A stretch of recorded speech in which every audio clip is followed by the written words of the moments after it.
KPCC president advocate Sunny Joseph Payam പഞ്ചായത്തിലെ 14-ാം ward Thanthode saint John's Baptist English medium high school കടത്തുംകടവിൽ vote രേഖപ്പെടുത്തി. കുടുംബസമേതം എത്തിയ സണ്ണി ജോസഫ് തികഞ്ഞ വിജയപ്രതീക്ഷയിലാണെന്നും സർക്കാരിന്റെ ജനദ്രോഹ നടപടികൾക്കെതിരെ വിധിയെഴുത്തുണ്ടാകുമെന്നും ശബരിമല വിഷയം നല്ല രീതിയിൽ ചർച്ചയായതായും KPCC പ്രസിഡന്റ് മാധ്യമങ്ങളോട് പറഞ്ഞു.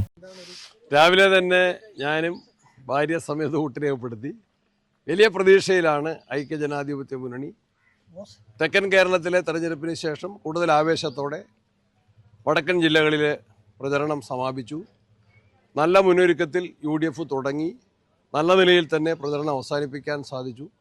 തികഞ്ഞ വിജയപ്രതീക്ഷയിലാണ്. സർക്കാരിൻ്റെ ജനദ്രോഹ നയങ്ങൾക്കെതിരെയുള്ള വലിയൊരു ജനവിധി ഉണ്ടാകും. അതിനുവേണ്ടിയാണ് ഞങ്ങൾ പ്രചരണം നടത്തിയത്. അതിൽ വലിയ വിജയം പ്രതീക്ഷിക്കുക തന്നെ ചെയ്യും.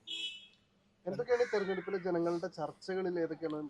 ഏറ്റവും പ്രധാനപ്പെട്ട വിഷയമായിട്ട് വന്നത് ശബരിമലയിലെ കൊള്ളയിൽ പ്രതികളാക്കപ്പെട്ടവർക്ക് ഭരണകക്ഷി നൽകുന്ന സംരക്ഷണമാണ് ഏറ്റവും പ്രധാനപ്പെട്ട വിഷയം.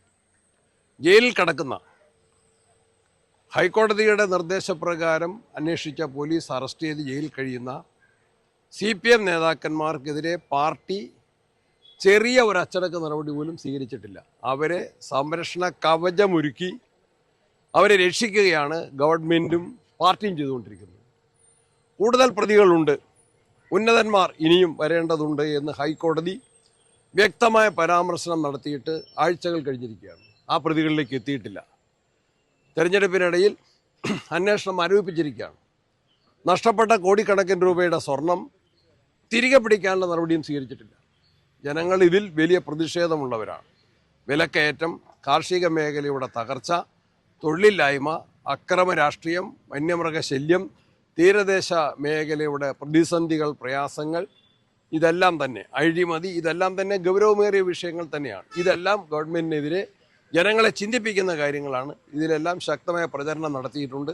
അതിന് വലിയ ജനപിന്തുണയാണ് ലഭിച്ചുകൊണ്ടിരിക്കുന്നത്. ഈ ശബരിമല സ്വർണ്ണക്കൊള്ളയിൽ മന്ത്രിമാർക്കുപരിയായി മുഖ്യമന്ത്രിയിലേക്ക് ഉൾപ്പെടെ, അതായത് അത്തരം വലിയ ഉന്നതരിലേക്ക്, അത് മന്ത്രിമാർ എന്ന് പറയുന്നത് മാത്രം ചുരുക്കുന്നതിൽ അർത്ഥമില്ല, അതിലും വലിയ കോടതി തന്നെയാണ് അതിന് വ്യക്തമായ സൂചന നൽകിയത്.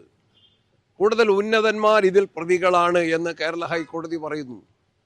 നമുക്കറിയാം, ജയിൽ കിടക്കുന്ന പത്മകുമാറിൻ്റെ സ്റ്റേറ്റ്മെൻറ്റിൽ മുൻ മന്ത്രി ഉണ്ട് എന്ന് മാധ്യമങ്ങൾ തന്നെയാണ് പറഞ്ഞത്.